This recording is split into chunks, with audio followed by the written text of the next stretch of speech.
Bonjour au sommaire de cette nouvelle revue de presse, le déficit de l'Agirc Arrco multiplié par 2 en 2014, où va l'argent placé sur les livrets d'épargne réglementés et les assujettis à l'ISF augmentent leurs dons en 2014. Voilà qui tombe bien mal, alors que les partenaires sociaux négocient actuellement l'avenir des retraites complémentaires du privé, l'Agirc Arrco a publié ses résultats le 1er avril, repris par l'expansion.fr. 3 milliards d'euros de déficit, soit 2 fois plus qu'en 2013, des chiffres qui confirment la possible cessation de paiement de l'Agirc, la caisse de retraite des cadres, dès 2018. L'Arrco, retraite complémentaire pour tous les salariés, devrait se maintenir à flot jusqu'en 2027 grâce à ses réserves. Syndicats et patronats se réuniront pour la 3e fois ce vendredi dans l'espoir de trouver une solution pour renflouer les caisses. La principale proposition du MEDEF, ici commentée dans une tribune sur lemonde.fr, est d'instaurer une décote sur les pensions complémentaires perçues avant 67 ans. Une proposition qui serait difficile à avaler pour les salariés, alors que jusqu'ici le taux plein était acquis dès 62 ans, une fois la totalité des trimestres cotisés.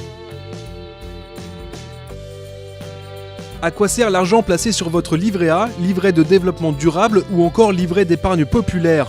Comme l'écrit toutsurlesplacements.com, pour la première fois, un document explique comment ces fonds sont répartis dans l'Hexagone. L'étude réalisée par le laboratoire technique Territoire et Société, LATTS, révèle que l'essentiel profite aux projets locaux. Sur 243 milliards d'euros collectés par la Caisse des dépôts et consignations, 157 milliards sont affectés à des prêts pour le logement social, à la ville et au secteur public local. Mais comme le rappelle le Parisien.fr, le taux peu attractif du livret A pousse les Français à retirer leurs avoirs au profit de produits plus rémunérateurs, comme l'assurance vie. Pas de quoi inquiéter la Caisse des dépôts et consignations qui assure avoir suffisamment de ressources pour financer tous les prêts nécessaires. Les dons caritatifs émis par des philanthropes fortunés progressent fortement cette année. C'est la conclusion d'une étude Ipsos pour la Fondation des apprentis d'Auteuil reprise par leséchos.fr.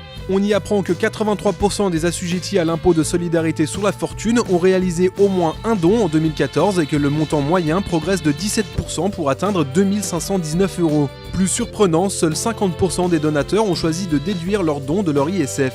Cité par le Figaro.fr, la Fondation des apprentis d'Auteuil estime que les personnes effectuant des dons réguliers s'engagent de plus en plus, oubliant l'argument fiscal au profit de l'acte philanthropique.